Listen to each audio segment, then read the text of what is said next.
did I make this? So, got a hi-hat sample off of Splice. So let's take this, just drag it over here quick. So that was the original sample that was on Splice. I took all of those. That's a rim shot, that's probably a rim shot. I really like the sound of the hi-hat in between all of the other stuff. So I cut all of the other stuff out. This is not exactly what I did, but this is, you know, roughly what I might have done. Making music's a blur, man. It's such a blur. And if you listen, to be honest, even in the final song, the hi-hat pattern's a bit janky. Like, let's just listen on its own. Like, in and of itself, not the best sounding like pattern. When I put the kick and the snare with it and all the other things, I just kind of liked how slightly off kilter it was.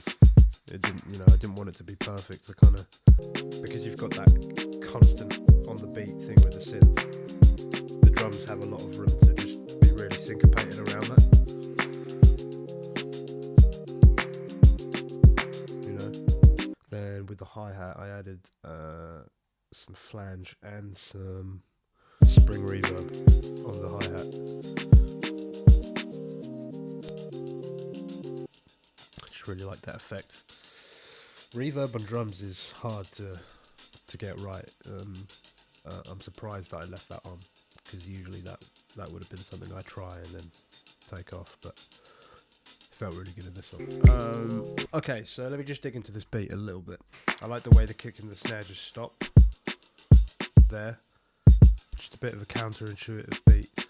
I've always been very inspired by Tyler the Creator's drum production, Kaleidoscope's drum production, especially like earlier Kaleidoscope when it was his music's always been very energetic, but some of his earlier stuff is a bit more, he's using some weirder drum patterns, drum grooves, that are just counterintuitive, that a drummer couldn't ever actually play.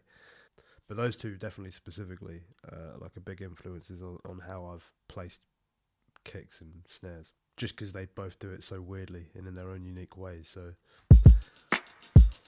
I'm hungover.